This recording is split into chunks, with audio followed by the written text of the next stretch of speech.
रोहितला काय विसरत नाही तू.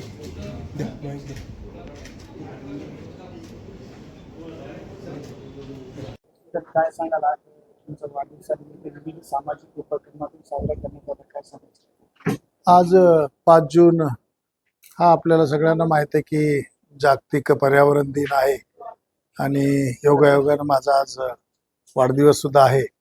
तर हा वाढदिवस आम्ही अत्यंत सामाजिक दायित्व सांभाळून साजरा करत आहोत आणि जागतिक पर्यावरण दिवस आहे त्यानिमित्तानं आज आम्ही आमच्या सर्व मित्रपरिवार, आमचे काही डॉक्टर्स, कर्मचारी या सर्वांनी मिळून एक काही झाडं रोपटे लावण्याचा कार्यक्रम या ठिकाणी आयोजित केला होता. त्यामधून आपण हा संदेश देत आहोत की झाडं जगवण्याची गरज आहे. पावसाचं प्रमाण कमी होत आहे आणि झाडापासूनच आपल्याला ऑक्सिजन सुद्धा मिळतो.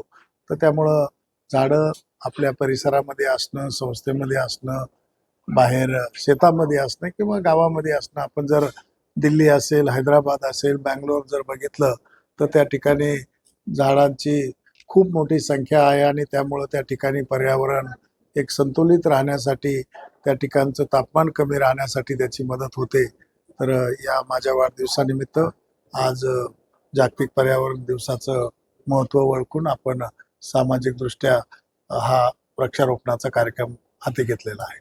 सर, तुमच्या कार्यकाळामध्ये घाटीचा खूप मोठा काय पालट झाला, कसं बघता साहेब, कशी मदत? नाही, हा कायापालट निश्चित झालेला आहे बऱ्याच अंशी, परंतु तो काही माझ्या एकट्यामुळे झालेला नाही. तो होण्यासाठी या संस्थेतील सर्व वरिष्ठ डॉक्टर्स असतील, निवासी डॉक्टर आहे, नर्सिंग स्टाफ आहे, वर्ग 4 कर्मचारी आहेत, तंत्रज्ञ आहेत, या सर्वांचा मिळून हा सहभाग आहे. आणि मला तर निश्चित आनंद होतो की या महाविद्यालयाचं, रुग्णालयाचं नाव सुपर स्पेशालिटी हॉस्पिटल असेल, राज्य कर्करोग रुग्णालय आहे, या संस्थेचं नाव निश्चित चांगल्या पद्धतीनं या ठिकाणी घेण्यात येत आहे. आम्ही अनेक वर्ष ऐकायचो की 70ची घाटी, 80ची घाटी, तशी घाटी राहिली नाही.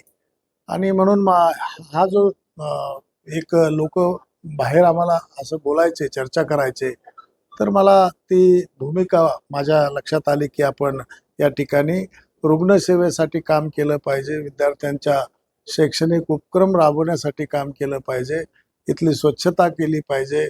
आणि हे सगळं मिळून आज आम्ही केल्यामुळं मला असं वाटतं की या संस्थेचा जो क्रम आहे तो महाराष्ट्रामधली पहिल्या 3 संस्थेमध्ये निश्चित आहे. आणि त्यामुळंच आजकाल मुंबई, पुण्याची मुलं सुद्धा त्यांचे MBBSचे प्रवेश असतील, MDMSचे प्रवेश असतील, ते त्याच्याऐवजी या संस्थेकडे कल वाढलेला आहे. छत्रपती संभाजीनगरच नाही तर मराठवाड्यातील नागरिकांना तुम्ही आजच्या निमित्ताने काय आवाहन करता? मी या निमित्तानं निश्चित असं आवाहन करेल की आपण पर्यावरणाचं संवर्धन केलं पाहिजे, वृक्षारोपण केलं पाहिजे, झाडं वाढली पाहिजे, ऑक्सिजनचं प्रमाण वाढलं पाहिजे आणि आपल्या आरोग्याकडे सुद्धा लक्ष दिलं पाहिजे, जेणेकरून आपल्याला दवाखान्यामध्ये जाण्याची वेळ येऊ नये. परंतु जर आलीच तर मी आणि माझी सर्व संस्था त्यांच्या आरोग्याची काळजी घेण्यासाठी सक्षम आहोत.